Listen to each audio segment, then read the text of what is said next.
हजरत दाऊद अलैहिस्सलाम की कौम बंदर कैसे बनी। इस कौम ने ऐसा गुनाह किया था जिसकी वजह से अल्लाह ताला ने उन्हें खंजीर और बंदर बना डाला। इस कौम के लोग बंदर बनने के बाद कितनी देर तक जिंदा रहे। हजरत दाऊद अलैहिस्सलाम बनी इसराइल की तरफ नबी बनाकर भेजे गए। बनी इसराइल को अल्लाह ताला ने हजारों नेमतों से नवाजा था।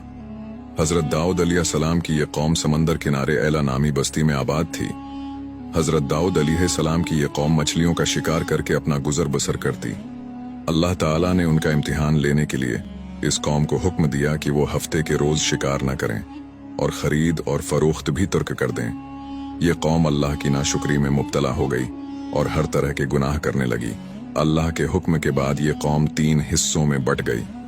इनमें कुछ लोग ऐसे थे जो शिकार से बाज रहते, वो दूसरों को भी शिकार से मना करते, जबकि दूसरे नंबर वाले न शिकार करते और न ही किसी को मना करते। तीसरे नंबर वाले सरकश और नाफरमान लोग थे जो हफ्ते के रोज शिकार तर्क करने के बजाय उसी रोज शिकार करने में हद से तजावुज करते।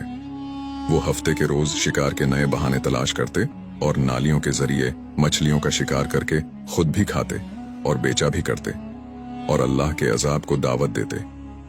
वो अल्लाह के अहकामात को झुटलाते, लेकिन फिर भी कहते कि हम तो शिकार से बाज आ गए हैं, लेकिन हकीकत में ऐसा नहीं था। इस कौम के नेक लोगों ने अपने और अल्लाह की नाफरमानी करने वालों के दरमियान एक दीवार तामीर कर दी। ये नेक लोग इन जालिमों को अल्लाह के अजाब से डराते और कहते कि लोगों अल्लाह से डरो वरना तुम्हारा अंजाम भी कौम आद और कौम समूद जैसा होगा।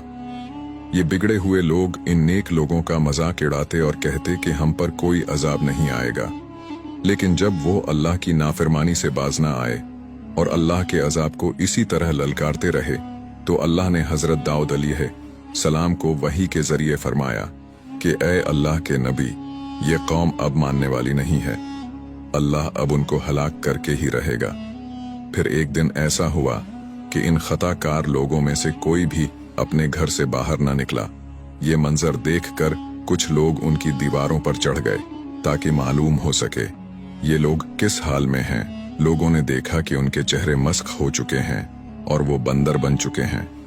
जैसा कि अल्लाह सूरत बकरा में फरमाता है कि बस हमने उन सरकश जालिमों और हद से तजावुज करने वालों को उनके गुनाहों के एवज बंदर बना डाला और हमने बचा लिया उनको जो बुराई से रोकते थे और हलाक कर दिया उनको जो हमारे हुक्म को झुटलाते थे। अल्लाह ताला फरमाता है कि हम उनको रोज़े क़यामत तक इसी अजाब में मुब्तला करते रहेंगे और उनकी शक्लें मस्ख करते रहेंगे। हदीस में आता है कि ये लोग 3 दिन तक अजाब अलही में उसी तरह मुब्तला रहे। ये चीखते चिल्लाते रहे और अपने गुनाह के एवज एक दूसरे को कोसते रहे। बस 3 दिन बाद वो इसी अजाब में फिन्नार हो गए।